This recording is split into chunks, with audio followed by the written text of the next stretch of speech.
સૌરાષ્ટ્રના રાજકારણનું એપીસેન્ટર એટલે કે અમરેલી અને હવે અમરેલીના ધારાસભ્ય કૌશિક વેકરિયાના લેટરકાંડ બાદ હવે અમરેલીમાં જાણે પટ્ટાકાંડ શરૂ થયો હોય તેવું લાગી રહ્યું છે। ગોપાલ ઇટાલિયાએ તો જાહેરમાં પોતાની જાતને પટ્ટા માર્યા જતા તે બાદ આપણે મોરબીના યુવકને પણ જોયો કે તે પણ ગોપાલ ઇટાલિયાના સમર્થનમાં આવ્યો અને તેને પણ પોતાની જાતને પટ્ટા માર્યા। આ દરેક જે પટ્ટાકાંડ છે તેમાં ગુજરાતનું રાજકારણ ક્યાં જઈ રહ્યું છે અને આ વિવાદના શરૂઆતથી અંત કેવો રહેશે તે દરેક વાત કરીશું આ વિડીયોમાં। નમસ્કાર, હું હંસિની અને તમે જોઈ રહ્યા છો નિર્ભય ન્યૂઝ। અમરેલીનું રાજકારણ ખૂબ જ પેચીતું ગણાય છે।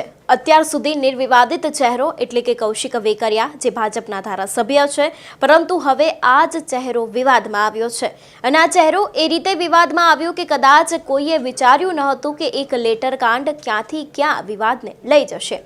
આ લેટરકાંડ શરૂ તો થઈ ગયો, પરંતુ એનો અંત ક્યારે આવશે તેના વિશે લગભગ હજી સુધી કોઈ જ અનુમાન છે તેવું લાગી નથી રહ્યું। લેટરકાંડ તો થઈ ગયો, તે બાદ 4 આરોપીઓની ધરપકડ થઈ ગઈ। તેમાંથી 3 લોકો છે જે હજી સુધી જેલમાં જ છે, પરંતુ તેમાંની એક પાટીદાર સમાજની દીકરીનું મધરાત્રે સરઘસ કાઢવામાં આવ્યું। સરઘસ કાઢતાની સાથે જ પાટીદાર સમાજ લાલઘૂમ થયો। અનેક એવા નિવેદનો આપ્યા। ભાજપના અગ્રણીઓ જે પાટીદારના છે તે દરેક લોકોની બેઠક મળી। તે બાદ ફરી એક વખત દીકરી માટેના જામીનની વાત થઈ। અંતે દીકરીને 3 કે 5 દિવસ બાદ જામીન મળ્યા। જામીન મળતાની સાથે જ દીકરી પોતાના ઘરે પરત ફરતાની સાથે રાજકારણ વધુ ગરમાયું। કારણ ફક્ત એટલું જ છે કે અનેક એવા લોકો તે દીકરીને જેલમાં તો મળવા પહોંચ્યા જ હતા, પરંતુ તે બાદ તેના ઘરે પણ મળવા પહોંચ્યા। આ બધાની વચ્ચે દીકરીના વકીલ જે ગોપાલ ઇટાલિયા બન્યા હતા તેમને ગઈકાલે જાહેરમાં પોતાની જાત ઉપર પટ્ટા માર્યા। એમ પણ કહ્યું કે મને ક્ષમા કરજે કે હું તને બચાવી ન શક્યો અને ગુજરાતને ન્યાય ક્યારે અપાવશે તેવી ઘણી બધી વાતો કરીને તે બાદ તેમને જાતે જ પોતાનો પટ્ટો કાઢીને પોતાની જાતને પીટ્યા। અહીંયા સુધી વિવાદ નથી અટકતો। આજે ફરી એક વખત મોરબીનો એક યુવક છે તે સામે આવે છે અને મોરબીના યુવકનો એક વિડીયો સોશિયલ મીડિયામાં વાયરલ થાય છે। તે કહી રહ્યો છે કે તે ગોપાલ ઇટાલિયાને સમર્થન કરી રહ્યો છે અને ગોપાલ ઇટાલિયાએ જેમ પોતાની જાતને પટ્ટા માર્યા તે જ રીતે તે યુવક પણ પોતાની જાતને પટ્ટા મારે છે। સૂત્રો પાસેથી તો એવી પણ માહિતી મળી રહી છે કે રાજકોટમાં પણ એક યુવકે ગોપાલ ઇટાલિયાના સમર્થનમાં આવીને તેને પણ પોતાની જાતને પટ્ટા માર્યા છે। એટલે આ વિવાદ લેટરકાંડથી વળીને હવે જાણે પટ્ટાકાંડ તરફ જતો હોય તેવું લાગી રહ્યું છે, કારણ કે વિવાદ એક લેટરકાંડથી શરૂ થયો હતો ને અંતે નેતાઓ અત્યારે હાલ પોતાને જ મારી રહ્યા છે। તે વાત કદાચ અજુગતી છે અને કદાચ આ વાત કોઈના ગળે ઉતરે તેવી નથી, કારણ કે જ્યારથી ગોપાલ ઇટાલિયાનો પટ્ટાકાંડ સામે આવ્યો, ગોપાલ ઇટાલિયાએ જાહેર સભામાં સંબોધન કર્યું, તે બાદ અચાનક જ તેમનો પટ્ટો કાઢીને પોતાની જાતને મારવું એક રાજકારણનું જે આ ગરમાવો છે તે લાવી દે તેવી વાત છે। કારણ કે લેટરકાંડ જે સર્જાયો હતો જેમાં અનેક એવા લોકો સંડોવાયેલા હતા। લેટરકાંડમાં અનેક એવી વાતો છે તેના ખુલાસા થયા, પોલીસે પણ તપાસ કરી, પરંતુ તે બાદ દીકરીના વકીલ બનેલા ગોપાલ ઇટાલિયાનો આ જે નવો વળાંક છે, આ જે નવો ચહેરો છે તે સામે આવ્યો અને તેને પોતાની જાતને જ પટ્ટા માર્યા। વાત ત્યાં નથી અટકતી, વાત આજે પણ સામે આવી। ગોપાલ ઇટાલિયાનો જે પટ્ટાકાંડ છે તેમાં પણ નવા ખુલાસા થઈ શકે છે તેવું પણ સૂત્રો પાસેથી જાણવા મળ્યું છે। એટલું જ નહીં, તે બાદ રાજકોટ અને મોરબીના યુવકે પણ પોતાની જાતને પટ્ટા માર્યા। આ વિવાદ છે તેની શરૂઆત તો થોડા સમય અગાઉથી શરૂઆત થઈ ગઈ હતી, પરંતુ આ વિવાદનો અંત આવી રીતે આવશે તેવું કોઈએ વિચાર્યું નહોતું। ગોપાલ ઇટાલિયા છે તે દીકરીના સમર્થનમાં આવીને અત્યાર સુધી અનેક એવા નિવેદનો આપ્યા છે। ક્ષત્રિય સમાજ પણ દીકરીની વહારે આવ્યું હતું, પરંતુ હવે વધુ એક સમાજ છે તે પણ દીકરીની વહારે આવ્યું છે અને તે છે કોળી સમાજ। અત્યાર સુધી આપણે પાટીદાર સમાજના અગ્રણીઓને તો સાંભળતા આવ્યા છીએ, ભાજપના નેતાને સાંભળતા આવ્યા છીએ, કોઈ ભાજપનું ધારાસભ્ય હોય, કોઈ ભાજપનો દિગ્ગજ નેતા હોય, દિલીપ સંઘાણી હોય કે કોઈ પણ એવા વિપક્ષના કે અપક્ષના નેતાઓ હોય તેને તો આપણે સાંભળતા આવ્યા છીએ। આની સાથે આપણે પદ્મિનીબા વાળાને પણ સાંભળ્યા હતા, ક્ષત્રિય સમાજના જે અગ્રણી કહી શકાય રાજ શેખાવત, તેમને પણ સાંભળ્યા હતા, પરંતુ હવે આ બધાની વચ્ચે કોળી સમાજ પણ મેદાન આવ્યો છે અને કોળી સમાજ પણ કહી રહ્યો છે કે અમે પણ આ દીકરીની વહારે આવીશું। સવાલ અહીંયા ઘણા બધા ઊભા થાય છે કે ગોપાલ ઇટાલિયાએ શા માટે આ પટ્ટાકાંડ રચ્યું? ગોપાલ ઇટાલિયા બાદ અત્યારે કેમ યુવકો પોતાની જાતને પટ્ટા મારી રહ્યા છે અને આની પાછળ કોઈ રાજકીય કારણ છે કે નહીં? એવા પણ અનેક એવા સવાલ ઊભા થાય છે, પરંતુ કોઈએ વિચાર્યું નહોતું કે આ એક નાનકડો લેટરકાંડ છે તે પટ્ટાકાંડ સુધી પહોંચશે। સૌથી પહેલાં તો આ લેટરકાંડ પટ્ટાકાંડ સુધી કેવી રીતે પહોંચ્યો તેના વિશેની જો વાત કરવામાં આવે તો ધારાસભ્ય કૌશિક વેકરિયા વિરુદ્ધ એક પત્ર લખવામાં આવ્યો હતો। પત્રમાં તેમના વિશે જે વાત નથી તેને પણ લખવામાં આવી હતી, જેથી કરીને તેને સોશિયલ મીડિયામાં વાયરલ કરવામાં આવ્યો.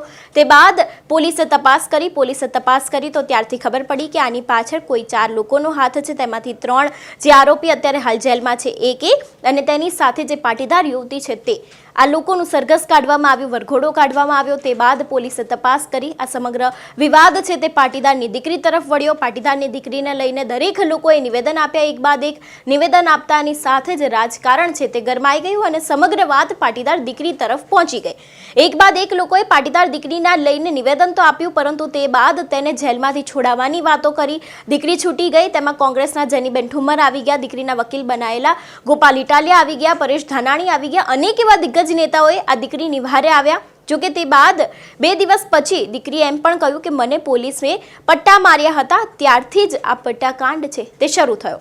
દીકરીએ એક પ્રેસ કોન્ફરન્સ યોજી હતી પોતાના નિવાસસ્થાને. તે સમયે દીકરી ખુદ બોલે છે કે મને પોલીસે પટ્ટા માર્યા હતા, તેવા તેને ગુજરાત પોલીસ ઉપર આક્ષેપો કર્યા હતા અને તેને જ લઈને ગોપાલ ઇટાલિયા છે તે જ દિવસે રાત્રે એવું બોલ્યા હતા કે જેટલા પણ યુવાનો છે તે દીકરીના નિવાસ સ્થાને પહોંચો, કારણ કે અત્યારે હાલ અમરેલી પોલીસ છે તે પુરાવાનો નાશ કરી રહી છે. જે તે સમયે આપણે ગોપાલ ઇટાલિયાને સાંભળ્યા હતા, પરંતુ તે પછીના જ દિવસે એટલે કે ગઈકાલે સોમવારે ગોપાલ ઇટાલિયાએ જાહેરમાં એક સભા સંબોધી. તેમાં તેઓ બોલી રહ્યા છે કે દીકરી ઉપર પોલીસે હાથ ઉપાડ્યો, પટ્ટા માર્યા, એટલા માટે હું મારી પોતાની જાતને ક્ષમા નથી કરી શકતો અને તે દીકરીની માફી માંગવા માંગુ છું, તેમ કહીને તેને પોતાની જાતને પણ પટ્ટા માર્યા. આટલું જ નહીં, મોરબીના યુવાન વિશે પણ આપણે અત્યાર સુધી વાતો કરતા આવ્યા છે. મોરબીના યુવાન પણ ગોપાલ ઇટાલિયાના સમર્થનમાં આવ્યો, તેને પણ પોતાની જાતને પટ્ટા માર્યા. પોતાની જાતને પટ્ટા મારતા તેને એક વાત કહી જે ખૂબ જ સાંભળવા જેવી હતી. તેને કદાચ ભાજપને ચીમકી આપી હોય તેવું પણ આના ઉપરથી લાગી રહ્યું છે, કારણ કે તે આ નિવેદનમાં એવું પણ બોલી રહ્યો છે કે જે લોકો પટ્ટા ખાઈ શકે છે તે લોકો પટ્ટા મારી પણ શકે છે. એટલે કદાચ આ યુવાનનું આ એક નિવેદન ભાજપ માટે પણ હોઈ શકે છે, કારણ કે તેને કૌશિક વેકરિયા વિરુદ્ધ પણ અનેક એવી વાતો કહી છે. સૌથી પહેલા તો મોરબીના યુવકે જે પટ્ટો માર્યો અને પટ્ટા મારતા સમયે તે ભાજપને શું કહી રહ્યો છે તે સાંભળીએ. ગુજરાતમાં ગઈકાલે ગોપાલભાઈ ઇટાલિયાએ એને અફસોસ થયો કે હું ગુજરાતની દીકરીને ન્યાય ન અપાવી શક્યો, એટલે એને એના શરીર ઉપર પટ્ટા માર્યા, કેમ કે દીકરીને પગ ઉપર પટ્ટા મારવામાં આવ્યા હતા. પછી સાંજે 5 વાગે વિનોદભાઈ રાજકોટથી પટ્ટા માર્યા. એને પણ એમ થયું કે હું ગોપાલભાઈને સાથ આપું. એવી રીતે દરેક યુવાન જો આવી રીતે સાથ આપે ને તો આપણા ગુજરાતનું ભવિષ્ય ઉજળું થાય. હું મોરબીથી મિતુલ કુંડારિયા, હું પણ ગોપાલભાઈની સાથે છું. દીકરીને ન્યાય ન મળ્યો એ રીતે હું પણ પટ્ટા ખાવા તૈયાર છું. જે પટ્ટા ખાઈ શકે એ પટ્ટા ખવડાવી પણ શકે, એટલે એ વસ્તુ ધ્યાન રાખજો. આજ અમે પટ્ટા ખાઈ તો કાલ તમારી ઘરે આવીને તમને પટ્ટા મારવા અમે તૈયાર બેઠા છીએ. એટલે તમને એમ હોય, આપણે અત્યારે લગી એવું વિચારતા કે પક્ષ રહ્યો એ મજબૂત હોવો જોઈએ અને ગમે એ પક્ષ હોય ને એને આપણે વોટ કરવાનો, પણ વ્યક્તિ જોવાના હોય. વ્યક્તિ જો સારો હોય ને તો આ વસ્તુ ઘટના બની નહોત.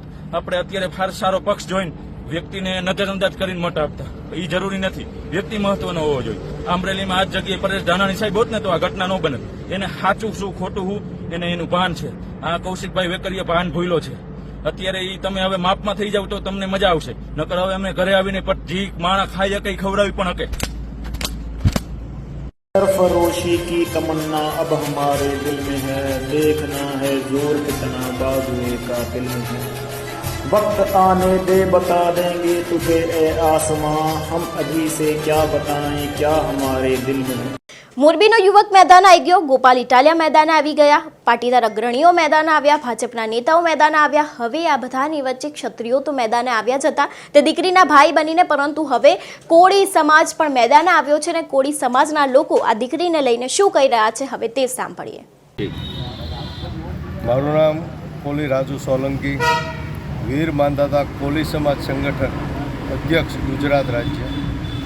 ખાસ કરીને હાલમાં જે પરિસ્થિતિનું નિર્માણ થયું છે, જે ઘટના ઘટી છે અમરેલી જિલ્લાની અંદર, અમરેલી શહેરની અંદર, 2 ખૂંટિયાઓની લડાઈમાં જેમ ઝાડનો ખો નીકળી જાય એ રીતે એક ગરીબ પરિવારની એક સામાન્ય નોકરી કરતી દીકરી પાયલ ગોટી નામની યુવતીને પોલીસ દ્વારા જે કલંકિત ઘટના બની છે અને પોલીસે એને એક આરોપી તરીકે ચિતરી અને એનું જાહેરમાં સરઘસ કાઢ્યું છે, એની આબરૂના લીરા અને ધજાગરા ઉડાડ્યા છે. ત્યારે મારે ગૃહમંત્રી હર્ષ સંઘવી અને અમરેલી એસપીને કહેવું છે કે અમરેલીના એક ગામડાની અંદર ખૂણે ખૂણે દારૂના અડ્ડાઓ ચાલુ છે. ભૂ માફિયાઓ જમીનો ઉપર કબજા કરે છે, ડ્રગ્સ માફિયાઓ ખુલ્લેઆમ ડ્રગ્સનો વેપાર કરે છે, ખનીજ માફિયાઓ ખનીજની ખુલ્લેઆમ ચોરી કરે છે. આવા લોકોના વરઘોડા કાઢવાને બદલે એક અબળા, નિર્દોષ અને સામાન્ય ગરીબ પરિવારની દીકરીને જાહેરમાં રોડ ઉપર લાવી અને એનો વરઘોડો કાઢી અને પોલીસ ડિપાર્ટમેન્ટ પોતે શૂરવીર હોય એવી બહાદુરી બતાવવા માટે આ કૃત્ય કર્યું છે. એને હું સખ્ત શબ્દોમાં વખોડી કાઢું છું. જો ખરેખર પોલીસમાં બહાદુરી હોય, હિંમત હોય, જો પોલીસ આવા લુખ્ખા અને અસામાજિક તત્વોથી ડરતી ન હોય તો ભૂ માફિયાઓ, બુટલેગરો, ડ્રગ્સ માફિયાઓ અને જે ખનીજ માફિયાઓ છે એના આવી રીતે જાહેરમાં વરઘોડા કાઢવા જોઈએ, નહીં કે આવી અબળાના અને સામાન્ય ગરીબ પરિવારની દીકરીના.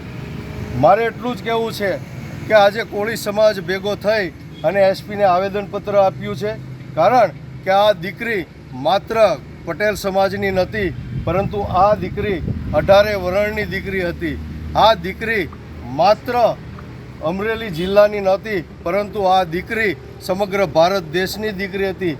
એટલા માટે અમે આ દીકરીનું રક્ષણ થાય અને જે સરકારનું સૂત્ર છે બેટી બચાવો અને બેટી પઢાઓ, કોનાથી બેટી બચાવવાની છે? આ રક્ષકો છે એ જ ભક્ષકો બન્યા છે, એનાથી બેટી બચાવવાની છે. એનાથી વિશેષ પોલીસ સ્ટેશનની અંદર લઈ જઈ વરઘોડો કાઢી અને એને જેલ હવાલે કરવામાં આવી છે. અને જેલમાં એની ફરિયાદ છે કે ભાઈ અમને પટ્ટાથી મારવામાં આવ્યો છે. અમારી માગણી એટલી જ છે કે જે લોકોએ, જે આરોપી છે, જે પોલીસના અધિકારીઓ છે, જે કર્મચારીઓ છે, જે એણે આ દીકરીની ઉપર જે આ જુલમ કર્યો છે, એનું જે અપમાન કર્યું છે, એના ઉપર કડકમાં કડક કાર્યવાહી થાય, એને ડિસમિસ કરવામાં આવે, સસ્પેન્ડ કરવામાં આવે.